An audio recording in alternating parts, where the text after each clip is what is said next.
Is Diane coming? She, Sarah is. Calling her now. Okay. Gonna dial her in. We're gonna try to dial her in. Okay.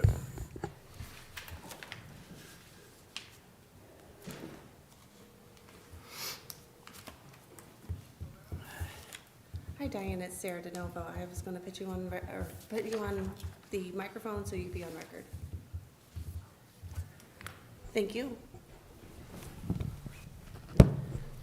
We're recording? Yes, we are. All right, I'd like to welcome everyone to the Delaware County Land Reutilization Corporation meeting of January 27th, 2023. It is now 8:34. Here in person, we have Dave Efland, myself, Jeff Benton, and Tracy Davies, who is filling in, substituting, representing Commissioner Gary Merrill in his capacity. And I would like, at this point, to acknowledge that we have a signed letter from Commissioner Merrill authorizing Tracy to be his representative to this board. And it has been distributed to everyone, so it should be, make sure that that's been done. So anyway, Tracy will sit in for Commissioner Merrill. We do have one topic really, and that is, as we all know, the Ohio Department of Development Brownfield Remediation Program grant has been approved for the Sunny Bee property at 54 West Lincoln, and the purpose of today's meeting is to go through, have the discussion and get approval, presumably, to proceed on doing asbestos remediation, demolition work, and any other related activities or related support services to get that accomplished for this property on behalf of the owners, Jeff Stafford and Jordan Lewis. So anyway, with that, there's been a lot of work done. Diane Gunther, who's on the phone, has been leading this charge heroically for not only the brownfield remediation grant for this property, but also the demolition grants for the other projects around the county on behalf of the land bank. And again, I want to thank her and acknowledge that. She's done an outstanding job on that. So the meeting this morning is to get the approval to proceed with the funding of the asbestos abatement, demolition grant, and other related activities to support that work. So anyway, Dave, I don't know if you want to weigh in or you want to just have Diane kind of bring us up to date on where we are with these various grants, or with this grant in particular. Yeah, I think that's a good way to proceed, Mr. Chairman, and maybe for Attorney Gordon to weigh in as well. Yeah, I'm happy to speak first. It was brought to my attention by Mr. Eflin and Miss Gunther just a couple of days ago about some new, maybe a better understanding about how the brownfield remediation program is anticipated to be administered. As a result, I prepared an addendum to a subrecipient agreement for the board's consideration. That addendum and previously executed subrecipient agreement would be between this land bank and property owners of 54 West Lincoln Avenue. That's Jeff Stafford and Ms. Jordan Lewis. Because of the titles and the posture of the brownfield remediation program, the end users obviously are the property owners, Mr. Stafford and Ms. Lewis, and then the land bank is serving as the eligible applicant, and so that's how they're titled in the addendum. The main purpose of the addendum was to acknowledge the scope of work that is anticipated to be done, as well as the anticipated cost of that. Also to put all parties on notice that there's going to need to be some review of estimates and the specificity of the work to be done prior to the work being green lighted. Additionally, it was brought to my attention that the property owners, Ms.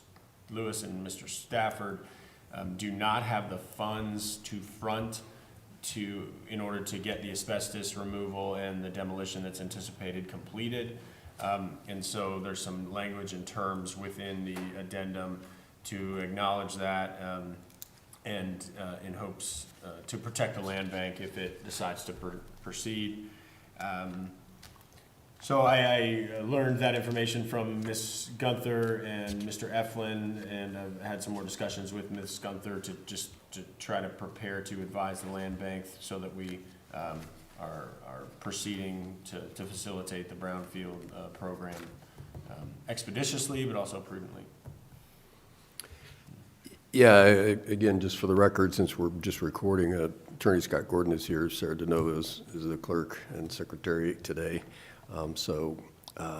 Anyway, we're moving forward. Now, I would like to get an update from Diane, if you can hear us on the discussion. I think Jerry Warner, Delaware City's building official, went out and reviewed the facility to look at the work to be done, scope of work, kind of to describe it, and see. And so anyway, I'm curious, Diane, if that occurred, and how did that go, if it did?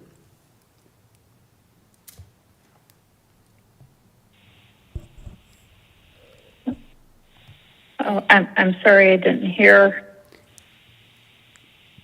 Can you hear okay now? Yeah. Okay, well, I'll go back over it again then, no problem. We obviously are interested in moving forward with, reviewing the project that reviewing the work that needs to be done, getting the bids, and then getting the projects, selecting the vendors, approving the contracts, and moving forward. And I understand you were going to, or not you necessarily, maybe you did, but Jerry Warner, the Delaware City building official, was going to meet with Mr. Stafford and Ms. Lewis yesterday, and I was just curious how that went, if you know anything more. Diane, this is Dave, Mr. Chairman, I could jump in here. I spoke with Chief Building Official Warner yesterday after his meeting on site with the property owners. I think the meeting went well. They walked through the property and just talked through what the property owners, where they are in terms of their thinking of the project and the property, and he relayed his thoughts as the building official for the city. That's obviously within the city of Delaware, and permits will be required to come through Jerry. So I think it was a very positive meeting, and I think in order to take the next steps required in this seemingly never-ending process, today is important to be able to do that. The one thing else I would note is that everybody is involved is kind of feeling the time crunch of the grant, and to try to ensure that we hit the Ohio Department of Development required timing, which I believe is about the end of May, to conclude project work. And so I would say time is of the essence. Thank you. Yes. Okay, so to proceed, I think we need to get board approval to go forward with the addendum to the subrecipient agreement. I think that'd be the first step, Scott. What do you think? Yes. Okay.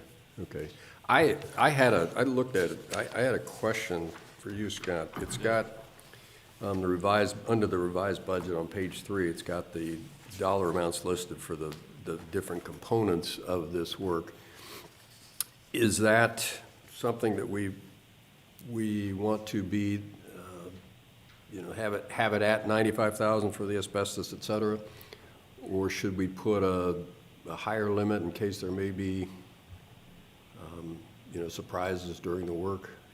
Well, the reason or where those numbers came from were the specific numbers that were included in the brownfield remediation grant application, and those were the numbers that have been approved By the state. Okay. Now, if Ms. Gunther or someone else more familiar with how it's working believed that there was a possibility to expand those numbers and then basically go back to the department.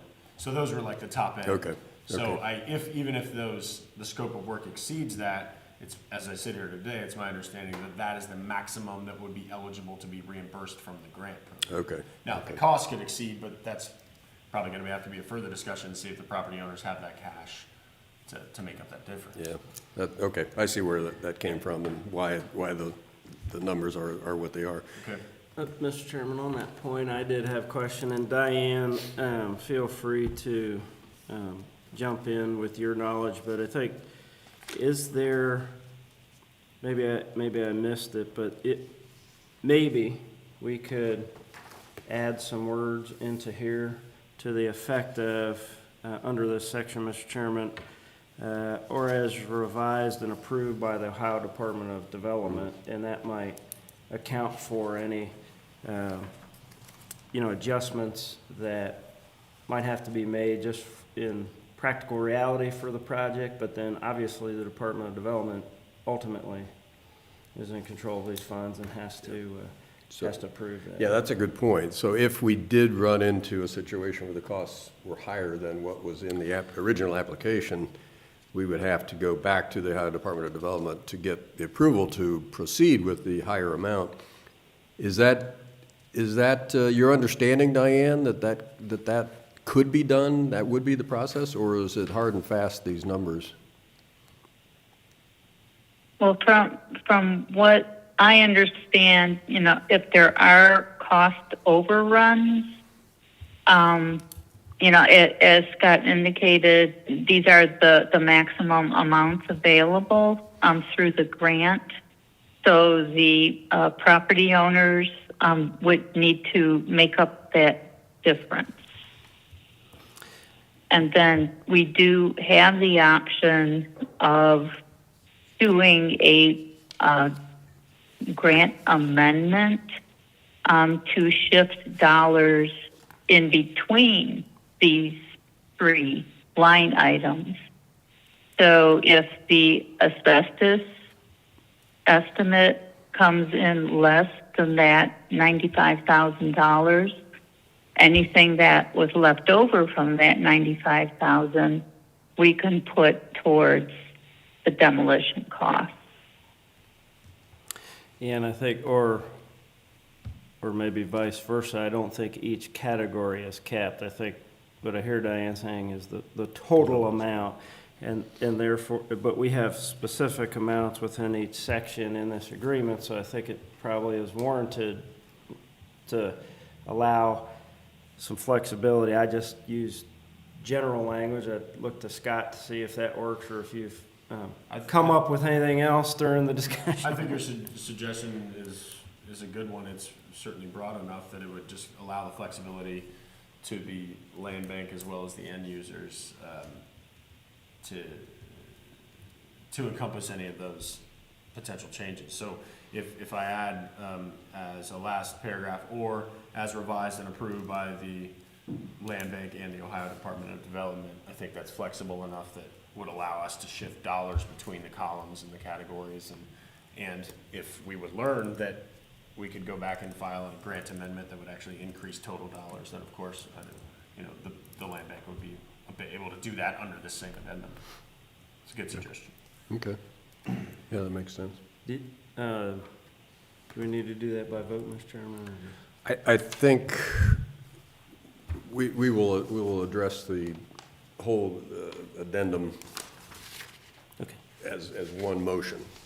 Scott, I think that's the way we could go. Just make that change and I would think that would be a part of the motion if there's any changes, if Yeah. whoever's making that motion could incorporate all of those, and then a discussion could be had if some of them are acceptable and some of them are not.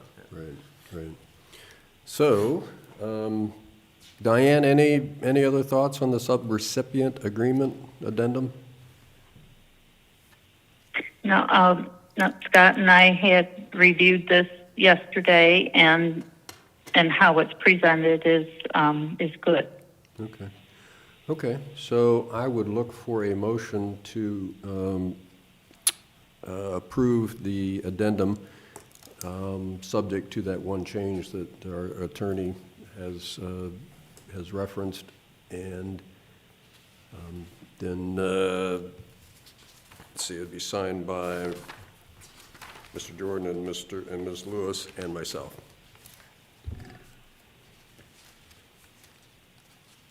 So moved. Second.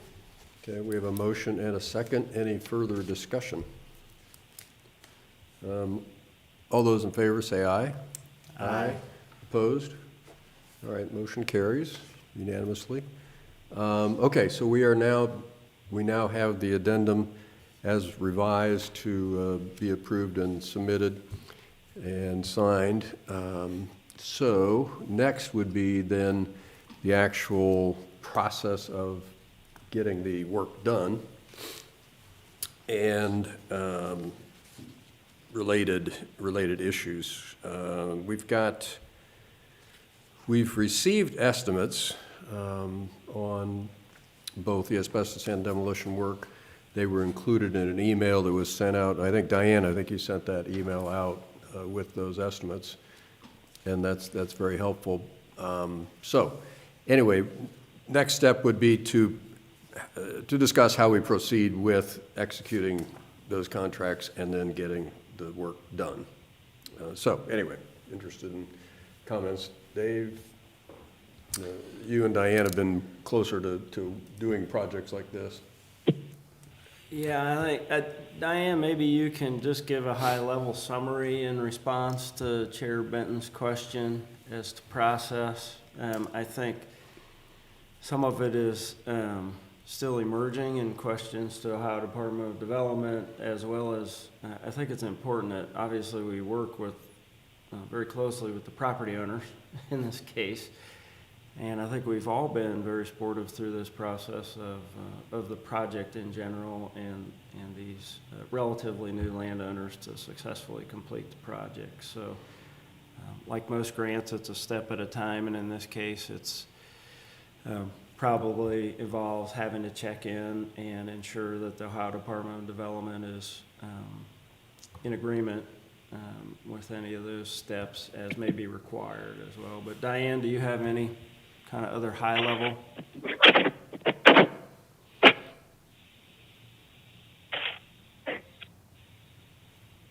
I'm sorry, could you repeat that? Can you kind of go over in high level summary the process that you understand and envision as a result of getting clarification so far from ODOD as to how we're going to proceed?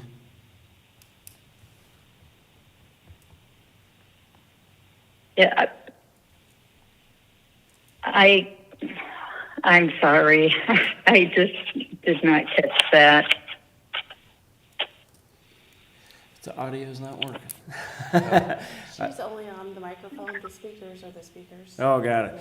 Well, I think my high level summary would be, I think it's exactly as you said, Mr. Chairman. It's the next step would be the asbestos abatement, finishing the scope of work and the estimates. I think in talking to the landowners, making sure that those estimates were required, I think a while ago, to make sure that those are still valid and good from the contractor.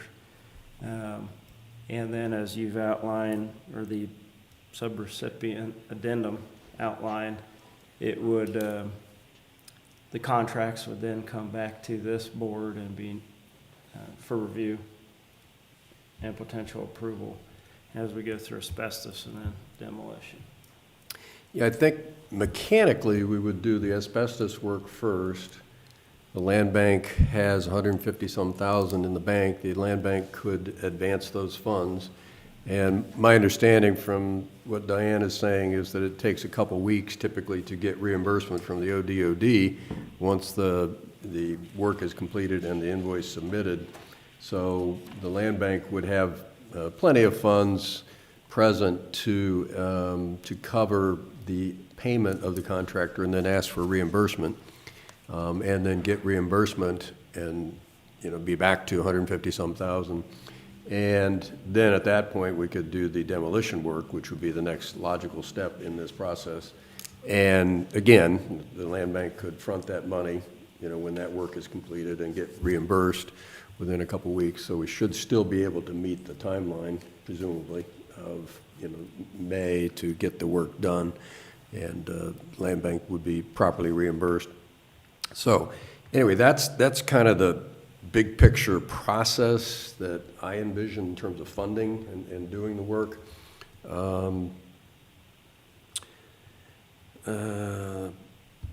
Anyway, Diane, I don't know if you can hear that or not. Does that work for you?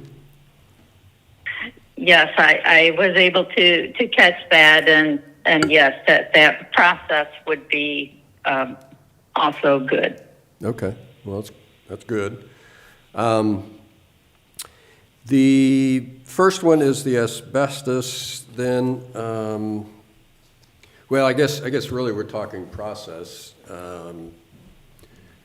The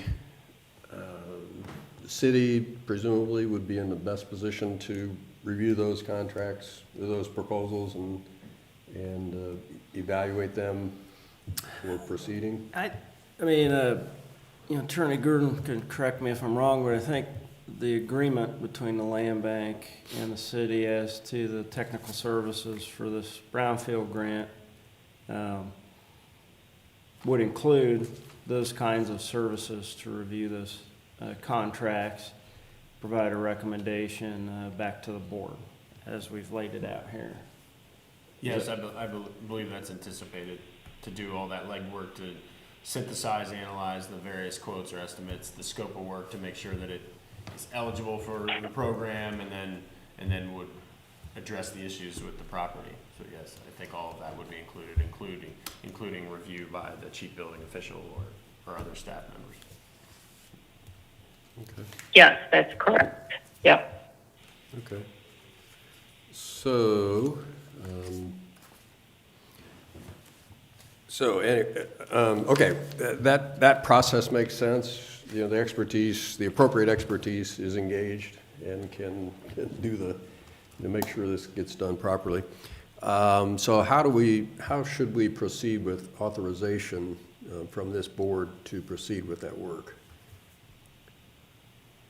Well, I think the agreement that's already in place probably already green lights it, that to be done. I suppose if this board wants to, more formally request, Ms. Gunther and the city pursuant to that agreement to proceed with soliciting any additional estimates or quotes, and vetting those quotes, and then bringing back to the board for its review or decision on contracting with those contractors.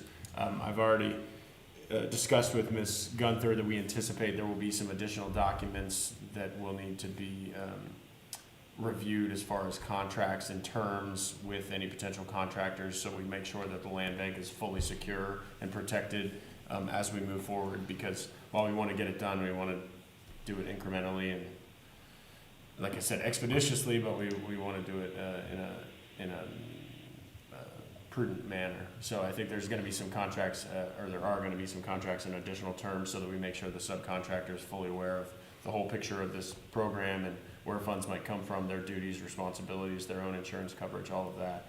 But I will be working with Ms. Gunther and her colleagues to make sure that all of those are in place. Okay.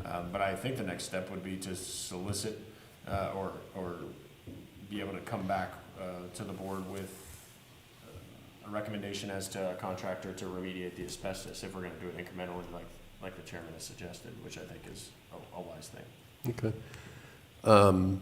Given that it's a challenge to get the board together and meet on short notice, in particular, since all the board members are busy and we have a substitute board member today as it is it possible to get authorization for maybe the asbestos work done today? Assuming, it goes through that process and the recommendation is no more than the 95,000. Is it possible? Yes, it would. Obviously, it's up to the board to decide if it's comfortable proceeding that way. But is it possible? I would say yes. The board could could give the authority for the chair or the vice chair to enter into an agreement upon the recommendation of our now representatives, Ms. Gunther, and then through that agreement that's already in place. So it could designate the chair or the vice chair to have that type of authority upon the vetting and recommendation, so long as the amount, a recommendation coming from, our program administrator, Ms. Gunther, in an amount not to exceed the $95,000, and then with the approval of the chief building official, with approval of council's review, my own review of the contracts in place. So, I mean, the board could seek to do that if that's the board's pleasure. Dave, what do you think? I mean, we're close to this. I think there's still some final scoping to work out together with the applicants and potentially the contractors. Certainly want to be expeditious, but do everything that Mr. Gordon just described as well with respect to the land bank. Certainly understand what the chairman is saying relative to meetings and trying to hold meetings. I think probably I would abstain in that regard, just because we're within an agreement. But I'd be in support of it. I think we should probably figure out in that type of motion how to do it within what we just did in the addendum, where we allowed for if that asbestos goes above 95,000, but is still within the grant guidelines, and obviously within the ability of the land bank to move forward with funds. So it's kind of a plus or minus at this point would be my thought, or we could just finish that work and come back and vet the contract. So would a motion be appropriate, something to the lines of allowing the city of Delaware to proceed with managing the brownfield grant on behalf of the property owners, which would include moving forward with the asbestos remediation and allow the chair and vice chair to enter into contracts accordingly? Yes, that could work. I would also add, so that it incorporates some of Mr. Eflin's comments, in an amount not to exceed, and I know that could be an unknown, especially if significant dollars were moved into that asbestos, because if the land bank has, let's say, 100 round numbers, 150,000 in cash, there's probably a top-end limit which the land bank might not feel comfortable advancing, and certainly can't advance more than it has. So, in an amount not to exceed, perhaps would also be a prudent thing to include. What about an amount not to exceed the total grant? Well, the total grant, that would obviously be the top end, but the land bank doesn't have 218,000. Right. So, it can't advance that as well. But Not to exceed. I think the way you're presenting it makes sense. We could maybe not to exceed $100,000, Okay. something like that, get just a little bit of cushion, because we've got 3 asbestos estimates. They're all under 95,000. So I mean, Mr. Chairman, just a thought for you to consider. Typical contingency in engineering construction contracts is 20%.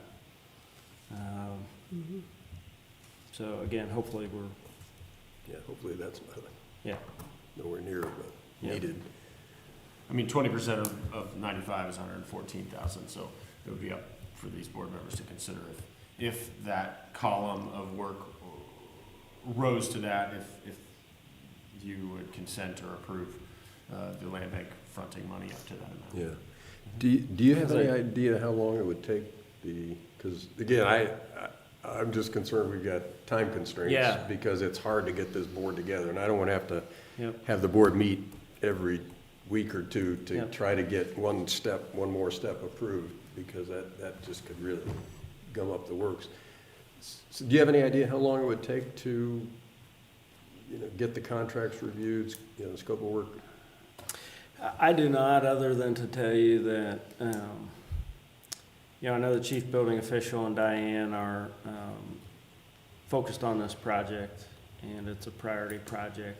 Obviously, within our community, we've all looked at this building and its condition for a long, long time. So it's not just this building and property, but it's the neighborhood around there. So I think, I can tell you it'll be a priority item for us, but sometimes we have to check in with the Department of Development and await a response, which can take a little bit of time. Sure. As well as contractors being busy, obviously. But I think the intent, what we've heard from the landowners, is their desire to move forward as quickly as possible. Oh, yeah. I think we all, We're trying to match, I think we all share those desires. right. But within the constraints of framework that Mr. Gordon laid out. So I guess, come to think of it, you raise a good point. If we do an authorization to proceed and execute the contract and move forward with the project, as Delaware City Development Director, you may not be the right person to sign that agreement? Or would you be okay in that one because it's a different? I think it probably should be with the chair in this case. Yeah. But I'd like to have a backup, so maybe, I know. maybe the treasurer could be the backup? Talking about the treasurer of the land bank? Yeah. It could be, I mean, I think the authorization could be any of the officers. Okay. I think, so I think the chair, vice chair. Okay, that's probably treasurer. a better way of doing it, yeah. That would be just fine. Someone else that could make sure that the chief building official, council has approved those contracting documents, the scope of work, or has been vetted and approved by our program administrator, Ms. Gunther, and then approve those documents, enter into them so that the work can be completed. Okay. Well, I have very good confidence that the chief building official, Diane, Dave's oversight, we will get to a good contract position. And I guess I would recommend that we don't make it another step in the process to have this board approve the contract and then approve the funding of the work. So I think that's kind of what your motion or your language suggested. So, anyway. Mr. Chairman, just Yeah.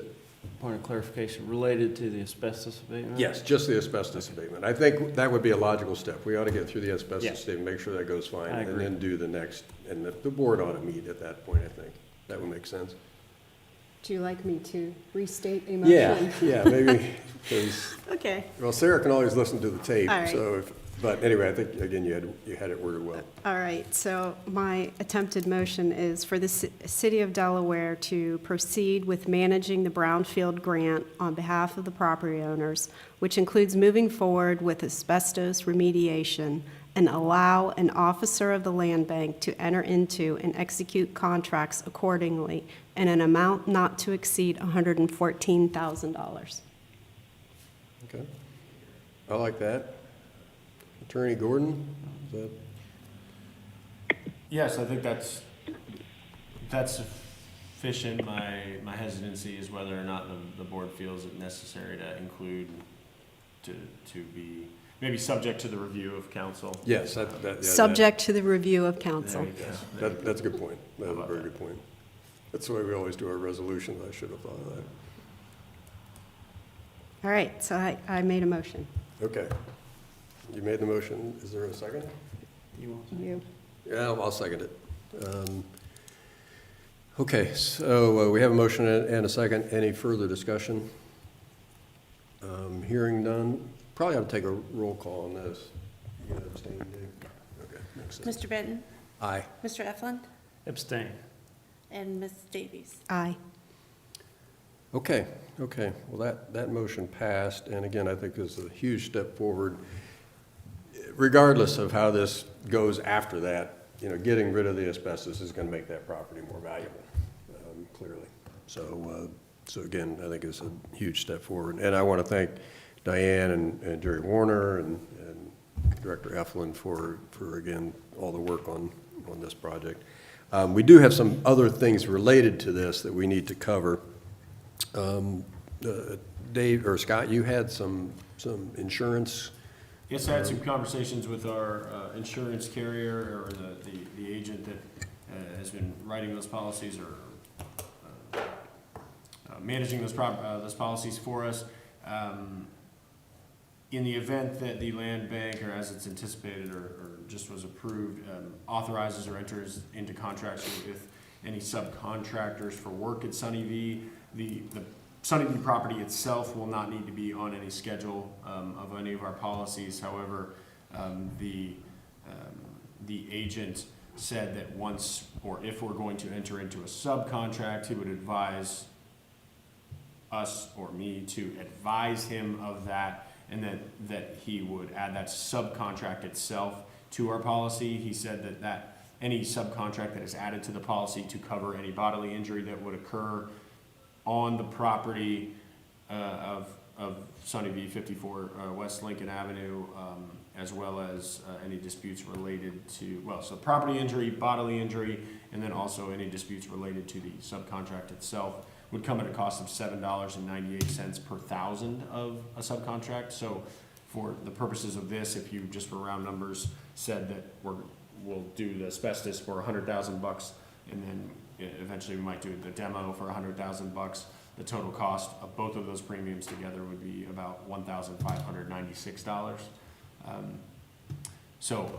I think that would be a prudent thing to do, given the amounts to protect the land bank in the event that there would be something going wrong. Now, in addition to that, part of my review of the documents prior to the land bank approving, or the representative of the land bank approving any of these subcontracts, would be to ensure that the subcontractor itself is properly or adequately covered by its own insurance, and then also acknowledges any and all risks, is assuming that by accepting the contract, going on the property and all of that. But again, that doesn't prevent an entity from being named in the lawsuit. So if in that rare occasion, or unfortunate occasion, then adding this type of coverage, or extending our existing coverage, would be a good thing to do.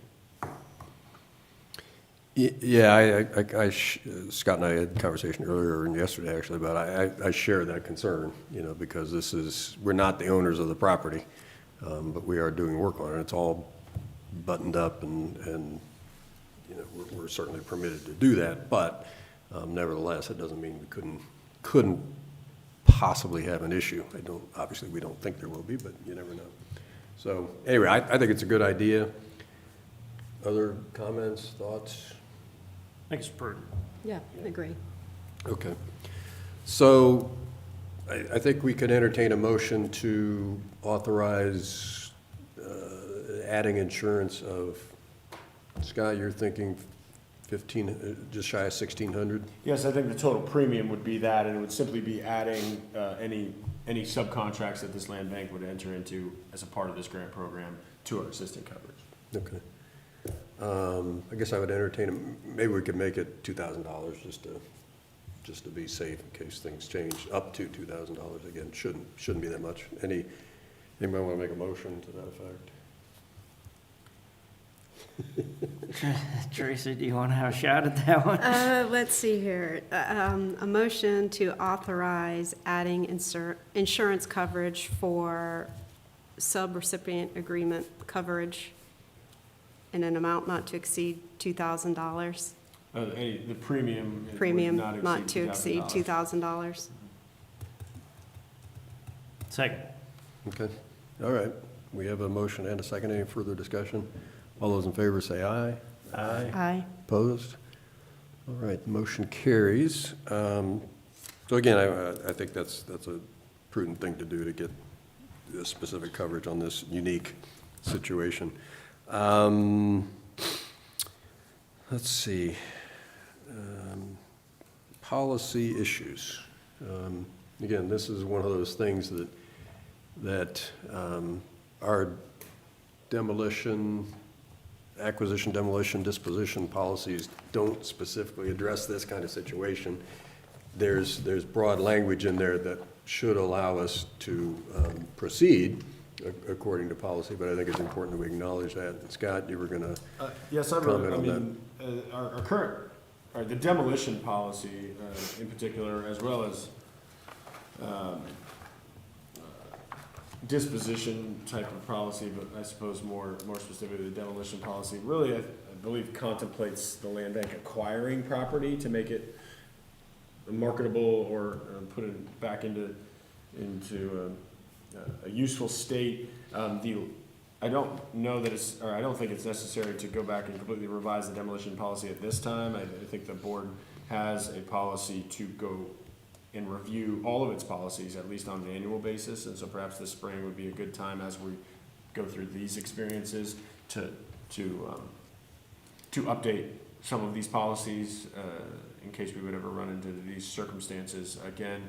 The last provision of our existing demolition policy, number 5, does state that any variation of these demolition guidelines must be approved. As I read the entire demolition policy again, I don't think it specifically, while it talks about asbestos removal and acquiring asbestos surveys to indicate what abatement is necessary, it notes that the land bank will contract with an asbestos contractor to comply with current EPA requirements. The land bank should obviously comply with that to the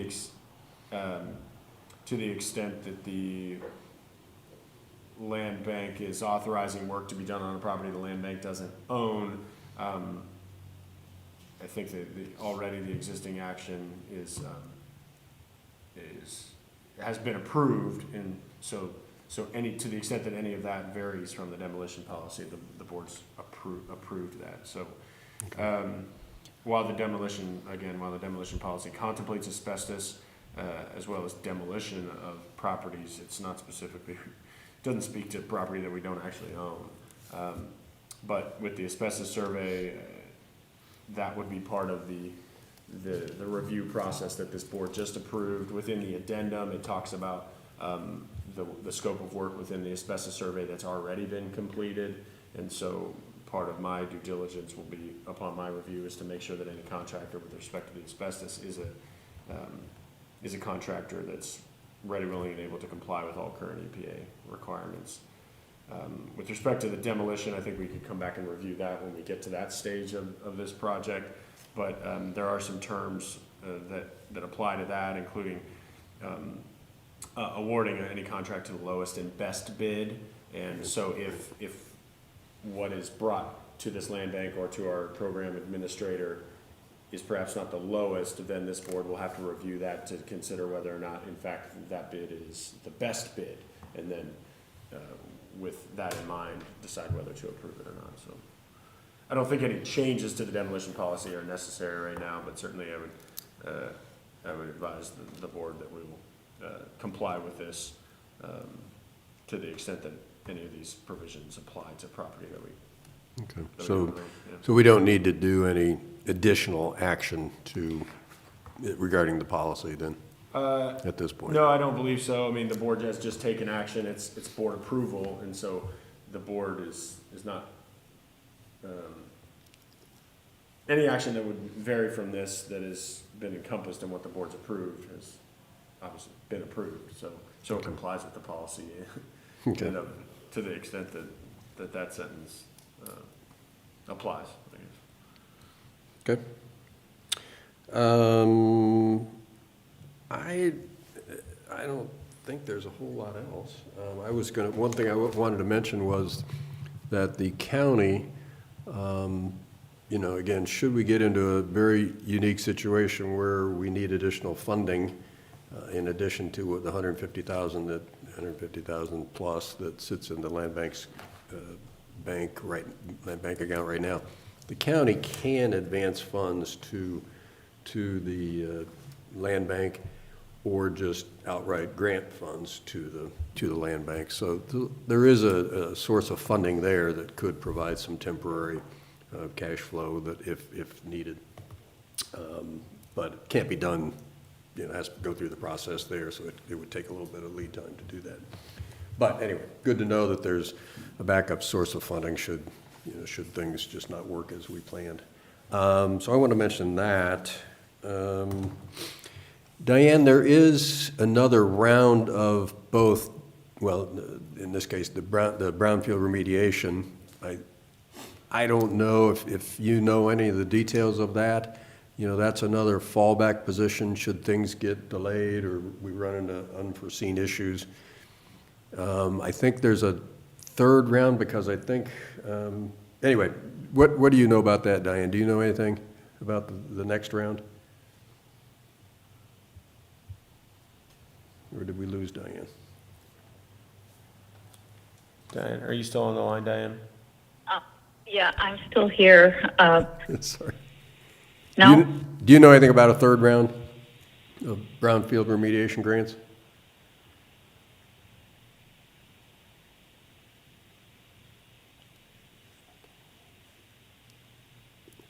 Diane, could you hear the question by the chairman?